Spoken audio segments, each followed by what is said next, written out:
Hello friends, welcome to my channel. Here I solve LeetCode problems and prepare to the code interview.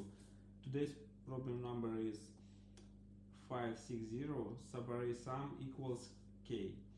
Given an array of integers nums and an integer k, return the total number of subarrays whose sum equals to k. A subarray is a contiguous non-empty sequence of elements within an array.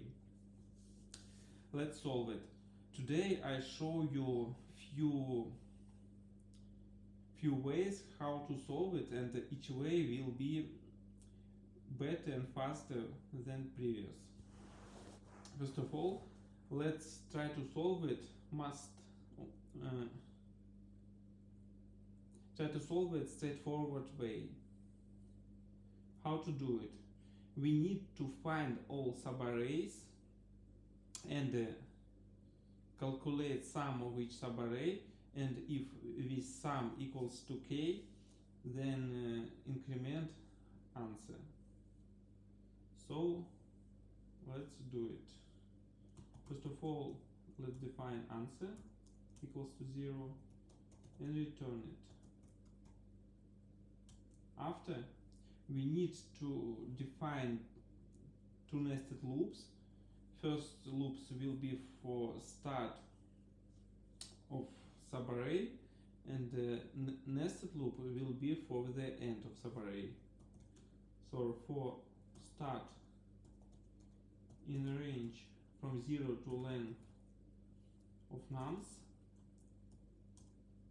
and then inside for end in the range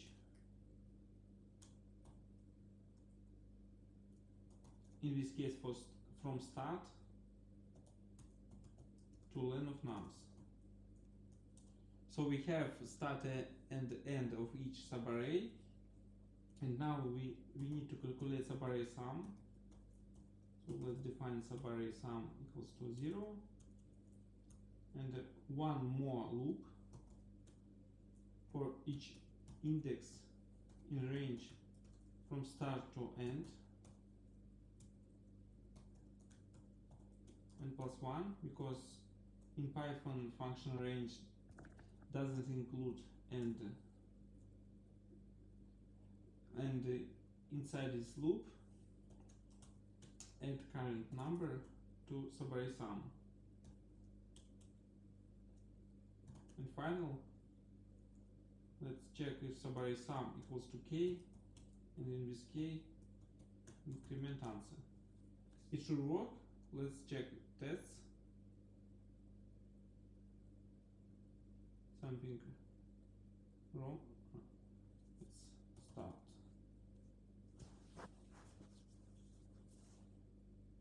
Test works, but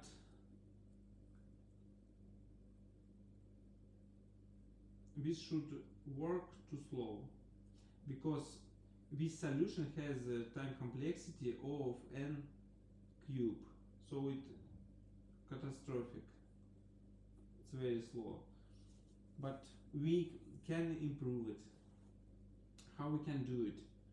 In our solution, we calculate sum for each subarray independent, but actually we can calculate sum more optimal. For instance, we can still have one loop for start, but after it we don't need to have two more nested loops. We can have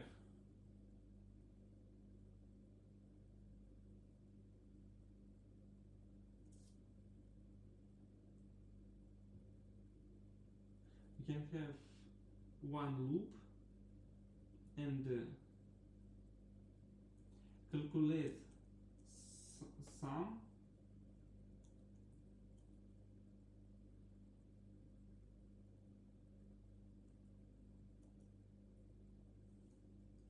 so we don't reset sum for each subarray. Instead, we just add next item and check subarray sum each time. So we can reduce one nested loop and make solution O of n square, which better. So it also should work. So now it's end.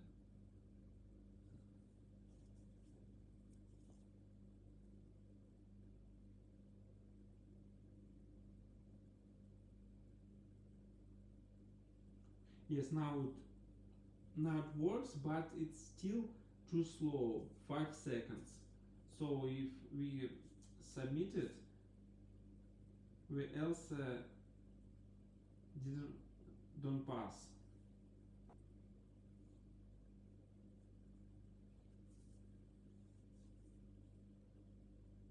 Yeah.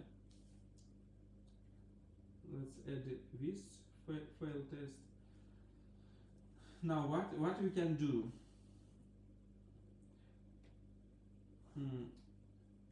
We can have some trick. We can save. We can calculate subarray sum for each step in one loop. For instance, this way. So in this case, we don't need indices.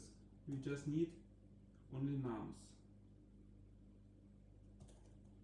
So, and on each step we increment subarray sum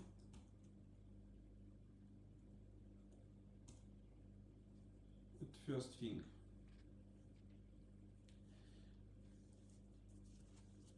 Second thing, we need to define some dictionary which keep each subarray sums, and by default we add 0 as a subarray sum of empty subarray. We will need it after, because on each step after we get new subarray sum, we will check if we have so we calculate remain value. So we check current subarray sum minus our goal value k, and we will get some remain value. And if we have remain value as subarray sum before, so in case we have, so we can do something like this. If remain in D, in this case increment answer by 1, and after it we should update D by current subarray sum. So it's equals to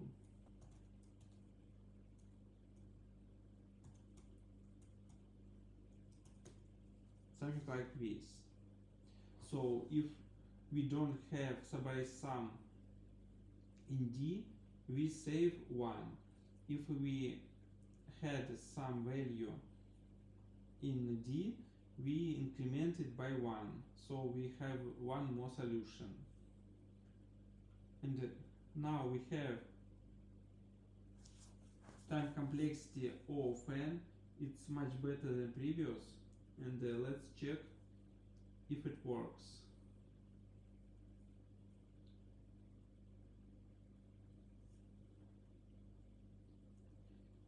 And something goes wrong.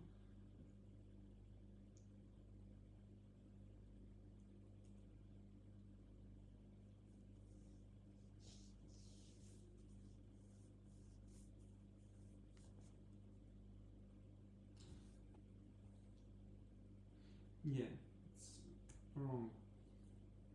We should increment not answer plus 1 but d of remain.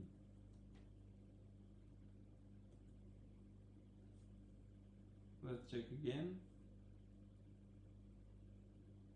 Yes, now it works and it's much faster. So let's submit it. Yes, it works. It's pretty efficient, and it has time complexity of n, but also it has a memory complexity of n2 because we need to save Subarray sum for each item, so we need to keep extra dictionary. That's it for today. Thanks for watching. See you tomorrow. Bye.